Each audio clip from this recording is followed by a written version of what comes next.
Hi folks, this is Jay. Hope you're okay today. I just want to share with you some thoughts from Matt Slick. I know some of you atheists don't like Matt, but as far as I'm concerned, I love the brother. He's a great godly man, and I respect him highly. He writes, there are no on the issue of there are no non-biblical accounts to the resurrection, and he gives five sort of arguments to why there are no non-biblical accounts to the resurrection. First of all, he says, saying that there are no non-biblical accounts of the resurrection does not invalidate the resurrection. The New Testament documents, particularly the Gospels, were written by eyewitnesses or under the direction of eyewitnesses before the death of the apostle. Therefore, there were plenty of people around who would have contested the post-crucifixion appearances of Christ.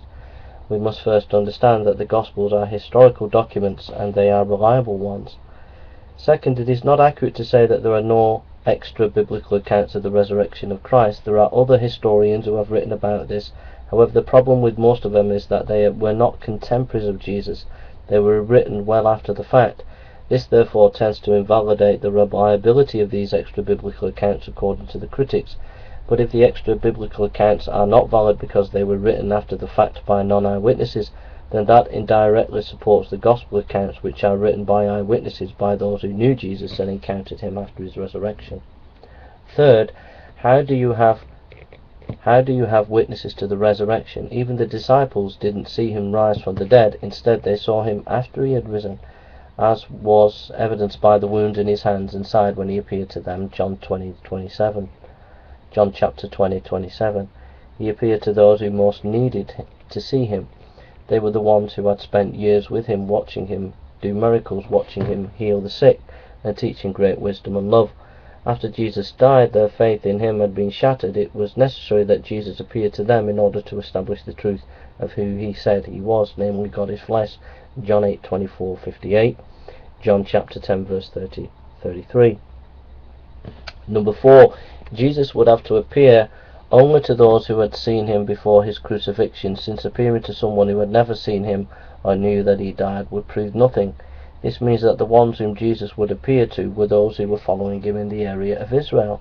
This further means that at best other records of his resurrection would have to be hearsay, written well after the fact by those who did not know Jesus.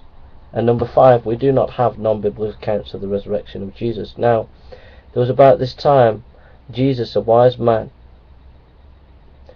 if it be lawful to call him a man, for he was a doer of wonderful works, a teacher of such men as receive the truth with pleasure. He drew over to him both many of the Jews and many of the Gentiles. He was the Christ, when Pilate, at the suggestion of the principal men among us, he had condemned him to the cross. Those that loved him at the first did not forsake him, for he appeared to them alive again the third day, as the divine prophets had foretold these 10,000 other wonderful things concerning him. And the tribes of Christians so named from him are not extinct at this day. There is a debate among scholars as to the authenticity of this quote, since it is favourable to Jesus, but it's from Josephus, a Jewish historian. Why would people want to question Josephus' quote? Because they say it's a Christian intermission into the text. But what evidence is there for that? I think if you read the whole context of Josephus, I think you'll find that it's a genuine quote, okay? Because he mentions other aspects of this issue about Jesus, which critics of this quote fail to appreciate.